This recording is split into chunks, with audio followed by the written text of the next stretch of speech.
Why, hello and welcome everybody. It is Pohx again, and today we're here to talk about the Winter Alpha, I guess kind of like day one of Albion Online and my experiences in it. So first off, this is kind of like your skill tree, but it's not a skill tree. It's like, I'm going to call it like an achievement tree or a progression tree. That's going to be talked about a little bit later, but this is the main thing I'm here for because I like the way this is set up. Okay, so let's talk about the actual game now as to what exactly Albion is. So first off, Albion Online is a sandbox-themed MMORPG, and it works in a really interesting way. And the reason why I say that is there's no levels in this game. In this game, the way you're determined as to, like, I guess how far into the game you are is by your tier. So you start off with tier 1, you work your way to tier 2, then you obtain tier 3, tier 4, etc., tier 5, tier 6, and you just keep going up. So, what exactly is tiering? This is what we're going to talk about right now, and how is this so beneficial to you? I'm going to go ahead and look at my weapon for right now. So, my character is currently a priest. By looking at my weapon, I'm going to open up my spells. So, the way it works in this game is spells are actually attached to your gear, and when you're crafting your gear, you can choose your spells. So, on my Holy Staff, I have Holy Touch, which is a heal, and I've got Smite, which is an offensive damage. And then I have decrease the amount of setback when you suffer when taking damage during channeling. So that's a weapon. My helmet, for example, has Ice Block, makes you invulnerable to damage and immobile, such as right here. And then I've got reduce the energy cost of all your abilities. My chest piece, or my robe, has a channeled effect which replenishes your energy, which is kind of like, it's like some type of meditation. And then I have increased casting speed as a passive on here. My boots would have run, which is 50% movement speed for 7 seconds. Probably has about a 21 to 30 second cooldown. And then passively it has extra movement speed on it. Now these were all crafted except for the chest piece here. I also have a bag up in the top left, which is another slot which basically goes to my weights.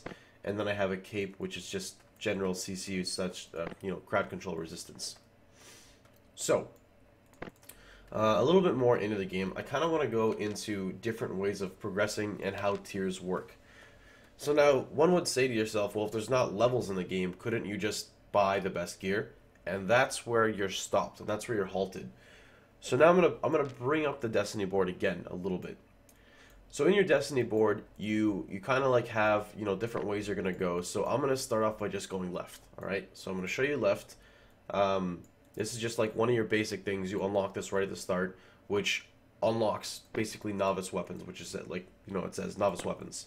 So you can, by completing this task right here, you have the option of using like a little novice weapon, a novice sword, I guess a novice bow, and then you have like a novice staff.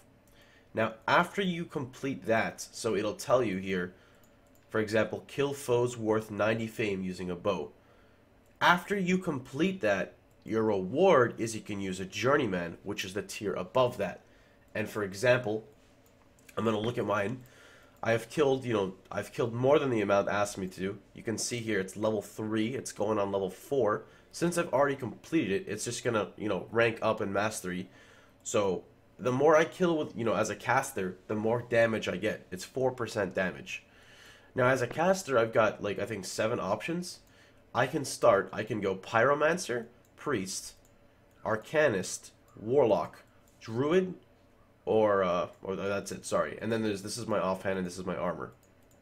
Now, don't ask me how my Frost Mage leveled and my Warlock leveled because I've only used a Priest Staff, so I don't know exactly if that's just because of Alpha and whatnot, so that I'm not 100% sure on.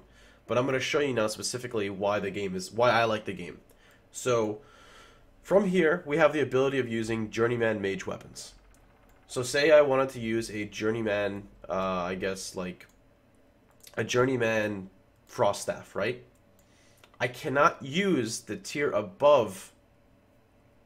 Okay, well, sorry, we'll go with Arcanist. I cannot use the tier above Journeyman with an Arcanist weapon until I complete this, which means I need to use the basic tier Arcanist weapon collect, kill creatures with 480 fame using a Journeyman's Arcane Staff, and that unlocks the reward for an Adept's Arcane Staff. So right now I'm at Adept Priest, and then we're going to move across, and that gives me Adept Great Holy Staff, and then there's the one above this, which is Expert's Holy Staff. Now, so like I said, the whole thing is cool because it's not like you can just go out and just get the best gear. Like, you actually have, like, these requirements that you have to hit. And that's progression. And I love progression. It's great knowing, like, yeah, I grinded this, I finally got here, and bam, I can use this now. So now on the flip side, you've got crafted gear, which is pretty much like this whole section. Now, to craft your gear, there's also requirements. So, let's look at the basic tier. Here's the basic tier. Journeyman. Well, not the... I guess this is... I think Journeyman's tier 2. Tier 2, I think. I forgot. I don't remember. No. Is it tier 3? I'm sorry. That's irrelevant right now. So anyway, basically, to be able to craft it, I had to be able to craft tier 3. Yeah, there we go. I had to basically spam craft a bunch of stuff. So it says here, craft Journeyman Mage's gear worth 918 fame. So I had to keep on crafting gear and gear and gear and gear until, and then I would just basically take it to the guy and then disenchant it and get half my materials back. And then I was able to craft tier 3 gear. So it's a little bit of a grind there. It's going to get a lot more grindy later on. And, yeah, then it branches off again. So it branches off to, for example, here, craft Journeyman's Holy Staff worth God knows how much fame. And that unlocks an Adept's Holy Staff that I can craft. Now, remember, crafting is awesome. So if you're grinding mobs, your stuff can still drop. But remember how I told you can select, like, you can be like, okay, I want to put this on this chest piece, I want to put this on my boots, with this passive, with this active, I have a chance at proccing this. So all that can happen. If you're grinding it, it's just random that it's going to drop. But grinding is cool too, because you skip, like, so many tiers. Like, we've got so many, between my group of Ziggy and Amy and myself, we've got so many, like, tier 5 drops from farming tier 5 dungeons, and, we can't even use tier 5 yet. So it's pretty cool to see, like, the jump you can take. But remember, you still need to be able to grind it out on the left side to even use it. So the right side's like crafting, and left side's more like offensive and combat and stuff. So I'm going to show you guys a little bit of combat. So let's go ahead and jump right into that. I apologize if I'm explaining things in a very awkward order. I just woke up, and I get overwhelmed, and I just want to explain what it is that I know best about the games. It's pretty interesting because almost every class that I know of has an interrupt of some sort, and I really like when they balance it around interrupts, because that means, it's not one guy, it's not like everyone has to build around this because we can't do this. So, like, I myself as a priest has an interrupt. I know Ziggy as an archer has an interrupt. I know Amy as the, like, upfront melee warrior has an interrupt, and that's really good. Okay. So the same thing would apply with your resources as well. I forgot to mention. So this is like a tier 1 tree. So this is rough wood. And then you would need tier 1 equipment to harvest a tier 1 tree. And then there would be like tier 2. And then there would be tier 3. And then those mats are used according for your gear. If that, I'm sure you guys know that. I'm pretty sure that I don't know how to get out of town because I'm a little... So another thing to note about Albion Online, which is a very dangerous thing because it's going to go either way. It's going to be really cool. It's going to be really bad. So in Albion, you can flag up for PvP. Like stated, I'm actually flagged for PvP right now. You cannot hit me in a town though. And there's this thing called full loot. So if you guys are familiar with RuneScape, when you die in RuneScape, you lose pretty much all your gear aside from 3 items, 4 if you're prayered, 1 if you're skulled, or sometimes 0. In Albion, if you die, you drop everything. It all goes... in the starter zones, you can't PvP, and you can just auto-revive, so that's fine. But for the most part, if you die in PvP, you lose everything, and that's not something... I mean, it's not bad, it's just... It's dangerous sometimes when, multiple players enter an area and just zerg you down. So... we're going to see how they're going to handle all this stuff. But, so far it's been pretty good. So I believe this is steel ore over here. Yep, so steel ore would be a tier 2... Sorry, this is tier 3 resource, as you can see here. And I'm actually going to mine all of this. Not right here, not right now. But I will mine all of this because tier 3 is still pretty good for steel. Then this looks like iron. This looks like tier 2. I lied, that's steel. This is... I don't have stone hammers for this. These are tier 1 trees. These are tier 1 trees. Okay, this is tier 3. This is cotton. So yeah, you can see there's many steps in the game. You have to go from tier 1, tier 2, tier 3, tier 4, etc. And then there's kind of like magical ones that have like fairy rings around them. I don't know what those do and whatnot.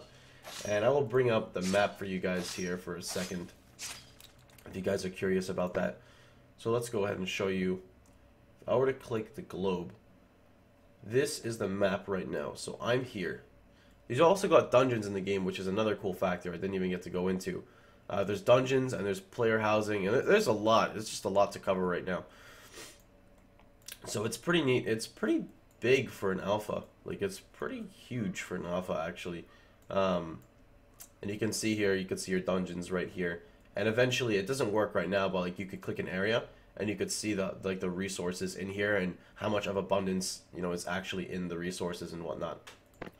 So I'm really liking it so far. I was a little skeptical at first, but then when I got in with a party and we kind of had some synergy and we were running some dungeons, it was a lot of fun. It was a lot of fun. I still don't know if I could see myself playing this like super long term, but it's definitely something I can see myself playing, you know, in my off time, or, you know, I don't know, just giving it like a month or so and seeing how it goes from there. So anyway, that's pretty much it for today. If you guys want to see some highlights, go check out my buddy Ziggy D's YouTube. I'm sure he's going to post a lot of fun stuff that happened yesterday. But, you know, that's it from me. So if you guys enjoyed it, you know, feel free to comment, feel free to like and subscribe. And I hope to see you guys on the other side. So take care, everyone. Have a wonderful day. And I'll see you guys all tomorrow.